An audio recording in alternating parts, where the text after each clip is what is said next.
नमस्कार, ओकार न्यूज देख रहे हैं आप। आपके साथ मैं हूं आस्था श्रीवास्तव। 4 बड़ी खबरों पर आज नजर डालेंगे। पहली खबर जिस पर हम बात करेंगे, अतीक अशरफ केस में यूपी एसटीएफ और प्रयागराज पुलिस ने बड़ी कार्रवाई की है। अतीक हत्याकांड में यूपी सरकार सतर्क नजर आ रही है। दूसरी खबर जिस पर हम चर्चा करेंगे, समलैंगिक विवाह पर आज फिर सुनवाई इस पर हुई है। सबसे ज्यादा आबादी वाला देश भारत बन गया है। तीसरी बड़ी खबर जिस पर हम चर्चा करने वाले हैं, और चौथी खबर जिस पर हम करेंगे चर्चा, कोरोना को लेकर लगातार बढ़ोतरी देखने को मिल रही है। कोरोना के मरीज लगातार सामने आ रहे हैं और एक बार फिर से कोरोना डराने लगा है। तो ये 4 बड़ी खबरें जिस पर हम आज चर्चा करने वाले हैं।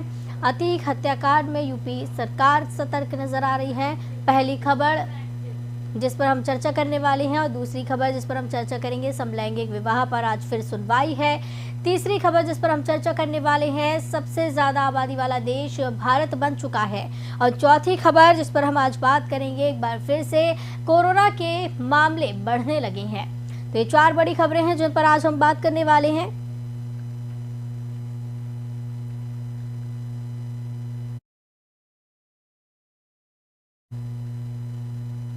पहली खबर जिस पर हम बात करेंगे, अतीक अशरफ केस में यूपी एसटीएफ और प्रयागराज पुलिस ने बड़ी कार्रवाई करते हुए अतीक अहमद गैंग के शूटर असाद कालिया को गिरफ्तार कर लिया है। असाद कालिया न केवल अतीक अहमद बल्कि शाइस्ता परवीन का भी बहुत खास था।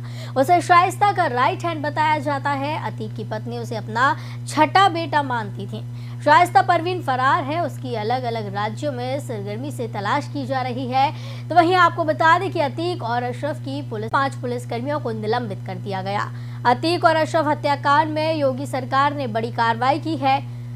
प्रयागराज में शाहगंज थाने के इंस्पेक्टर समेत 5 पुलिसकर्मियों को सस्पेंड किया गया है। इनमें शाहगंज थाने के प्रभारी, 2 सब इंस्पेक्टर और 2 कांस्टेबल शामिल हैं। प्रयागराज में 15 अप्रैल की रात बाहुबली अतीक अहमद और अशरफ की गोली मारकर हत्या कर दी गई थी। अतीक और अशरफ हत्याकांड के तीनों शूटरों को प्रयागराज कोर्ट ने 4 दिन की पुलिस रिमांड पर भेजा है। एसआईटी ने 7 दिनों की रिमांड मांगी थी। आरोपियों को पुलिस लाइन ले जाया गया। बताया जा रहा है कि वहीं इनसे पूछताछ की जाएगी। इससे पहले तीनों को कड़ी सुरक्षा के बीच कोर्ट लेकर जाया गया।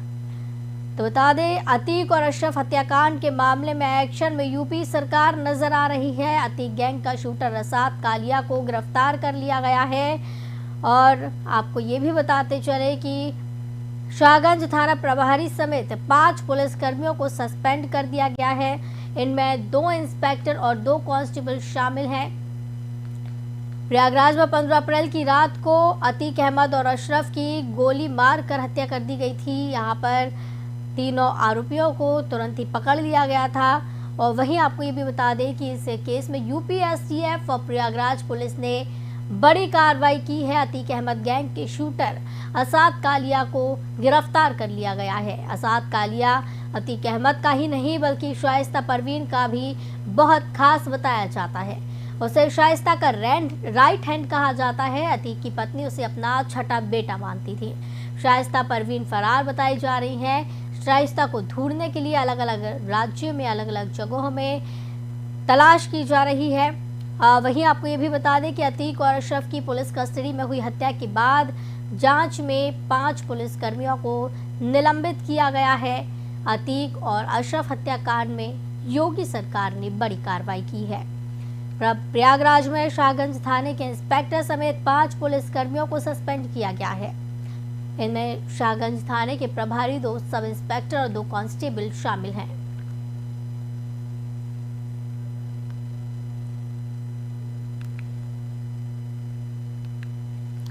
तो आपको बताते चले कि अतीक गैंग का शूटर असाद कालिया गिरफ्तार कर लिया गया है। एक्शन मोड में यूपी सरकार नजर आ रही है और इस दौरान 5 पुलिसकर्मियों को भी सस्पेंड किया गया है। शाइस्ता परवीन को ढूंढने की कोशिश लगातार की जा रही है। शाइस्ता परवीन को ढूंढा जा रहा है और साथ ही साथ आपको ये भी बताते चले कि शाइस्ता को ढूंढने के लिए तमाम जगहों पर पुलिस भेजी जा रही है। शाइस्ता परवीन ना ही अपने बेटे के जनाजे में शामिल होने आई, ना ही अपने पति की जनाजे में शामिल होने आई है। फरार शाइस्ता परवीन बताई जा रही है। तो वहीं आपको बता दें कि अतीक और अशरफ की गोली से जिस तरीके से भूनकर हत्या की वारदात को अंजाम दिया गया, तो वहीं आपको ये भी बता दें 3 शूटरों को कड़ी सुरक्षा के बीच उसी दिन गिरफ्तार किया गया और अब जो है कोर्ट ले जाया गया, वहां से पुलिस कस्टडी में भेजा गया है। महाराष्ट्र के बीड़ जिले में मजाल गांव के चौक पर अतीक अहमद और उसके भाई अशरफ को शहीद बताने वाले पोस्टर भी लगाए गए हैं। सूचना मिलते ही महाराष्ट्र पुलिस ने इस पोस्टर को हालांकि तुरंत हटवा दिया, लेकिन इसके साथ ही 4 आरोपियों को गिरफ्तार किया। बीड़ पुलिस अतीक गैंग से कोई रिश्ते हैं क्या, उसकी भी जांच की जा रही है। इससे पहले बुधवार सुबह अतीक और अशरफ के हत्या आरोपियों को कोर्ट में पेश किया गया। कोर्ट ने तीनों हत्या आरोपियों को पुलिस कस्टडी रिमांड में भेज दिया है। तो दूसरी तरफ माफिया अतीक अहमद और उसके भाई अशरफ की कॉल्विन अस्पताल में ले जाते वक्त बरती गई लापरवाही के मामले में प्रयागराज पुलिस ने बुधवार को बड़ी कार्रवाई की है। शाहगंज थाना प्रभारी अश्विनी सिंह, धूमनगंज थाना अंतर्गत चौकी प्रभारी नीवा प्रीत पांडे, दरोगा शिव प्रसाद मौर्य, सिपाही जयमेश कुमार और सिपाही संजय प्रजापति को निलंबित किया गया है। पुलिस अफसर ने यह कार्रवाई एसआईटी की रिपोर्ट के आधार पर की है। बीते 15 अप्रैल की रात कॉल्विन हॉस्पिटल परिसर में सनी सिंह, लवलेश और अरुण मौर्य नाम के इन 3 हमलावरों ने अतीक और अशरफ को गोलियों से भून डाला था। इस वारदात को इन तीनों ने जब अंजाम दिया तब अतीक और अशरफ पुलिस हिरासत में मेडिकल के लिए कॉल्विन हॉस्पिटल आए थे। अतीक और अशरफ को पुलिस ने उमेश पाल हत्याकांड में पूछताछ के लिए 4 दिन की कस्टडी रिमांड पर लिया था, लेकिन रिमांड अवधि पूरी होने के पहले ही दोनों की मीडिया के कैमरों के सामने हत्या कर दी गई। तो आपको बता दें कि एक्शन मोड में यूपी सरकार नजर आ रही है। अतीक गैंग का शूटर असाद कालिया गिरफ्तार किया है। तो वहीं महाराष्ट्र के बीड़ जिले में मजाल गांव के चौक पर अतीक अहमद और उसके भाई अशरफ को शहीद बताने वाले पोस्टर भी लगाए गए। सूचना मिलते ही महाराष्ट्र पुलिस ने इस पोस्टर को तुरंत हटवा दिया। इसके साथ ही 4 आरोपियों को गिरफ्तार भी किया है। बताया जा रहा है कि अतीक गैंग का शूटर असाद गिरफ्तार किया गया है और साथ ही साथ शाइस्ता परवीन को ढूंढने की कोशिश की जा रही है। इस खबर की ज्यादा जानकारी के लिए प्रयागराज से संवाददाता अरुण कुमार हमारे साथ जुड़े हुए हैं। अरुण, शाहगंज थाना प्रभारी समेत 5 पुलिसकर्मियों को सस्पेंड कर दिया गया है। शूटर असाद को गिरफ्तार कर लिया गया है। तेजी से कार्रवाई पुलिस इस पर कर रही है। अभी तक कहां तक पहुंची है कार्रवाई? हेलो जी अरुण, आवाज पहुंच पा रही है आप तक? हेलो हेलो, हेलो, आवाज पहुंच पा रही है अरुण आप तक? संपर्क अरुण से हमारा हो नहीं पा रहा, हम फिर से कोशिश करेंगे अरुण से संपर्क करने का। तो आपको बताते चले एक्शन मोड में यूपी सरकार नजर आ रही है। अतीक गैंग का शूटर असाद कालिया गिरफ्तार कर लिया गया है।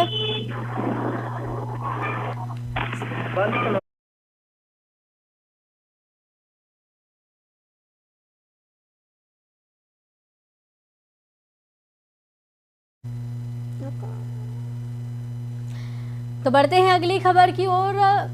सेम सेक्स मैरिज को कानूनी मान्यता देने की मांग करने वाली 15 याचिकाओं पर सुप्रीम कोर्ट में आज फिर सुनवाई हो रही है। केंद्र सरकार ने सुप्रीम कोर्ट में नया एफिडेविट दाखिल किया है। अदालत से कहा गया है कि इस मामले में राज्यों और केंद्र शासित प्रदेशों को भी पार्टी बनाई जाए। केंद्र ने सभी राज्यों से कहा कि इस मुद्दे पर 10 दिन के भीतर अपना नजरिया भी रखें। सुप्रीम कोर्ट में सुनवाई के दौरान केंद्र और याचिकाकर्ताओं की ओर से दलीलें दी गई। केंद्र ने कहा कि इस मामले पर सुनवाई ही ना की जाए। याचिकाकर्ताओं ने कहा कि सेम सेक्स मैरिज को भी कानूनी मान्यता मिले, उनका हक है। सुप्रीम कोर्ट ने कहा कि सुनवाई की कवायद आने वाली पीढ़ियों के लिए हो रही है। सुनवाई के दौरान सॉलिसिटर जनरल तुषार मेहता ने केंद्र सरकार का पक्ष रखा। सेम सेक्स मैरिज के पक्ष में लगाई गई याचिकाओं की पैरवी मुकुल रोहतगी ने की है। मामले की सुनवाई chief justice DY Chandrachud, justice SK Kaul, justice S Ravindra Bhat, justice PS Narasimha और जस्टिस हिमा कोहली की 5 जजों की संविधान बेंच कर रही है। तो आपको बता दें कि सेम सेक्स मैरिज को लेकर आज फिर सुनवाई हो रही है और इस मामले को लेकर अलग अलग मत सामने आ रहे हैं। वहीं CJI बोले हैं कि कवायद अगली पीढ़ी के लिए ये हो रही है। देश में समलैंगिक विवाह को कानूनी मान्यता देने की मांग को लेकर दायर याचिकाओं पर सुप्रीम कोर्ट में दोबारा से आज सुनवाई हुई है।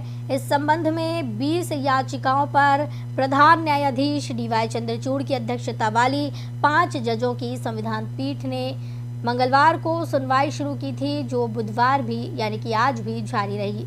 इस संविधान पीठ में सीजेआई चंद्रचूड़ के अलावा justice Sanjay Kishan Kaul, justice S Ravindra Bhat, justice PS Narasimha और जस्टिस हिमा कोहली भी शामिल हैं, जिनके सामने सॉलिसिटर जनरल तुषार मेहता, केंद्र सरकार का तो वहीं वरिष्ठ अधिवक्ता मुकुल रोहतगी ने याचिकाकर्ताओं का पक्ष रखा है। जस्टिस भट्ट ने कहा कि कुछ चीजें हैं जो बिना किसी बाधा के की जा सकती हैं, आपको पहचानना होगा और हमें बताना होगा। सीनियर एडवोकेट मेनका गुरुस्वामी ने कहा कि इसमें मुझे संदेह है कि जिस क्षण ये हालात विवाह की परिभाषा खोलती है, उन चिंताओं का समाधान हो जाता है, क्योंकि नियमित रूप से बीमा कंपनियों और बैंकों को बस यही चिंता होती है कि आपको शादी करनी है। सिंघवी ने कहा कि सबसे महत्वपूर्ण इस वर्ग का भेदभाव पूर्ण बहिष्कार केवल सेक्स और यौन अभिविन्यास पर है। चीफ जस्टिस ने कहा कि तो आप कह रहे हैं राज्य किसी व्यक्ति के साथ उस विशेषता के आधार पर भेदभाव नहीं कर सकता जिस पर किसी व्यक्ति का कोई नियंत्रण नहीं है। सिंघवी ने कहा बिल्कुल। चीफ जस्टिस ने यह भी कहा कि अपनी अभिव्यक्तियों में अधिक शहरी हो सकता है, क्योंकि शहरी क्षेत्रों में अधिक लोग बाहर आ रहे हैं। सरकार की ओर से कोई आंकड़ा नहीं निकल रहा है कि ये शहरी है या कुछ और है। सीनियर एडवोकेट केवी विश्वनाथन ने कहा कि मेरी मुवक्किल ट्रांसजेंडर है, उन्हें परिवार द्वारा त्याग दिया गया, सड़कों पर भीख मांगी थी और आज वो केपीएमजी में निदेशक हैं। उनके लिए एक शहरी अभिजात्य ब्रांडेड होना अनुग्रह की पूर्ण कमी को दर्शाता है।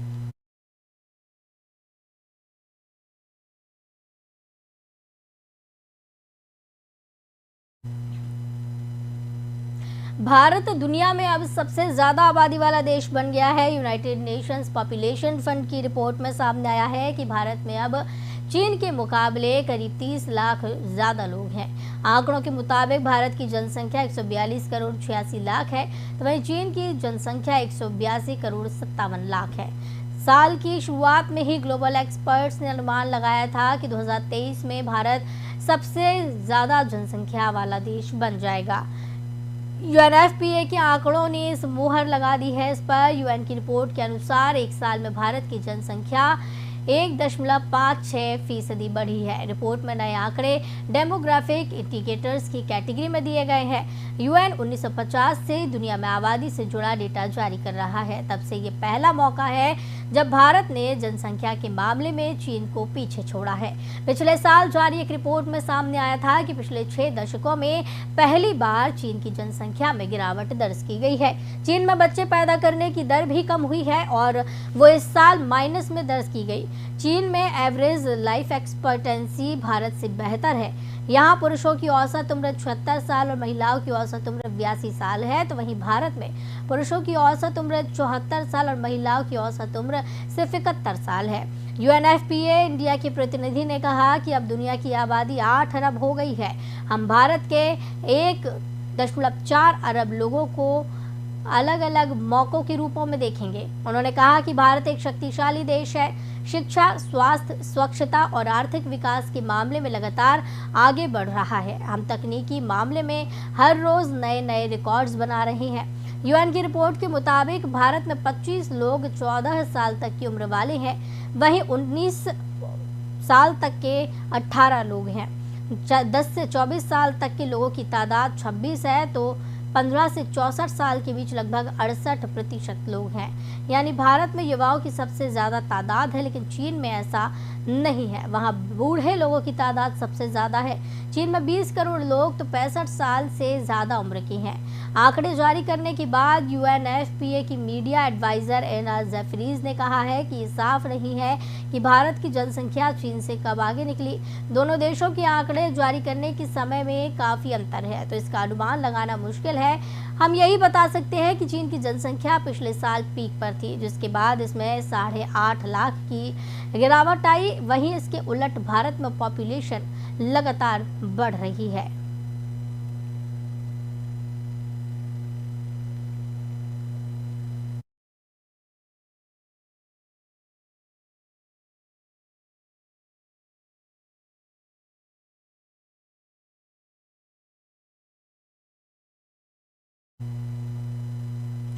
कोरोना के मामले तेजी से बढ़ने लगे हैं। देश भर में पिछले 24 घंटे में कोरोना के 10,542 नए मामले सामने आए। इससे पहले मंगलवार को 7,633 नए केस मिले, यानी पिछले 24 घंटे में कोरोना के 38% केस बढ़े। महामारी से देश में पिछले 24 घंटे में 38 लोगों की जान गई है। इससे एक दिन पहले कोरोना से 11 लोगों की मौत हुई थी।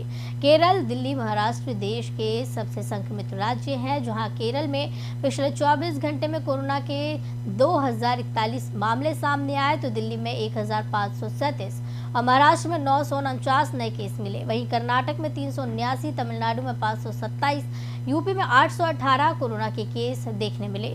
महाराष्ट्र में कोरोना के मामलों में तेजी देखने को मिल रही है। राज्य में कोविड के 949 नए मामले सामने आए, जबकि 6 की मौत हुई। मौजूदा समय में कोविड का प्रमुख रूप ओमिक्रॉन XBB 1.16 से ज्यादातर मरीज पीड़ित हैं। कुल 681 मामले इस वेरिएंट से संक्रमित पाए गए। इस वेरिएंट से 4 मौतें दर्ज की गई हैं। आज यानी कि 18 अप्रैल तक राज्य में 6,118 मामले सामने आए। इस खबर पर चर्चा के लिए हमारे साथ डॉक्टर सिद्धार्थ गुप्ता, जो कि कोरोना एक्सपर्ट है, वो जुड़े हुए हैं। सिद्धार्थ जी, स्वागत है आपका ओंकार न्यूज में।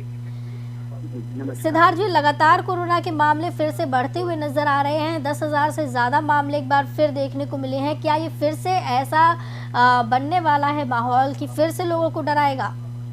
ये वाला जो ट्रेंड है ये इतना हैवॉक तो नहीं क्रिएट करेगा, क्योंकि इस समय हमारे देश की जनता जो है मैक्सिमम वैक्सीनेटेड की है। और दूसरी बात, ये वाला जो स्टेज है ये कमजोर स्टेज है। कोरोना तो दोबारा लौट कर आया है ये, क्योंकि पैंडेमिक जो चल रहा था, जो ऑनगोइंग पैंडेमिक है, ये अब तो किसी न किसी फॉर्म में आता रहा है। अब अगर हम इस वाले पर्टिकुलर वेरिएंट की बात करें जिसमें सिम्टम की मरीज को आ रहे हैं, तो जिनको पता लग रहा है उनकी क्विक रिकवरी भी है। मैं अगर अपने परिवार में भी बात करूँ तो मेरे खुद घर परिवार में 2-3 उपचार के साथ वो बिल्कुल सही हो गए हैं। इसलिए पब्लिक के लिए, आम जन के लिए मैं यही मैसेज संदेश जाएगा कि अपनी मास्क का पालन करना है, कोरोना के प्रोटोकॉल के जितने हैं वो नियम फॉलो करने हैं, सोशल डिस्टेंसिंग के साथ साथ जो भी हमारी मेन हैंड हाइजीन है, वॉशिंग है, और अपनी जो क्लीनिंग हाइजीन है उसको जरूर। लेकिन सिद्धार्थ जी, जिस तरीके से मामले देखने को मिल रहे हैं, फिर से कोरोना जिस तरीके से दस्तक दे रहा है, क्या आप सलाह क्या देना चाहेंगे? क्योंकि गाइडलाइन तो जारी की गई है सरकार की तरफ से, लेकिन उसके बावजूद भी मामले कम होने का नाम नहीं ले रहे हैं। गाइडलाइन जो जारी करी है उसके साथ में यही जानकारी देना चाहूँगा कि हमें अपनी नियमित दिनचर्या पर बहुत ज्यादा ख्याल रखना है। अपने शरीर की रोग प्रतिरोधक क्षमता, इम्यूनिटी जिसे कहते हैं, उससे रिलेटेड हम इम्यूनिटी रिलेटेड जो फ्रूट्स हैं उसको जरूर लेना है। पानी की मात्रा, क्योंकि इस समय देख रहे हैं वेदर भी बहुत ज्यादा पीक पे जा रहा है, तो पानी और बॉडी लेवल में हाइड्रेशन को भी मिलेगा। जी, चलिए, बहुत बहुत धन्यवाद सिद्धार्थ जी हमारे साथ जुड़ने के लिए और चर्चा के लिए इस खबर की। आपको बता दें, देश भर में लगातार कोरोना के मामले फिर से बढ़ते हुए नजर आ रहे हैं और एक बार फिर से सरकार की तरफ से गाइडलाइन जारी की गई है। एक बार फिर से कोशिश की जा रही है कि मामले इस तरीके से जो बढ़ रहे हैं वो उनमें कमी देखने को मिले। देश भर में 10,542 नए मामले अभी तक देखने को मिले हैं।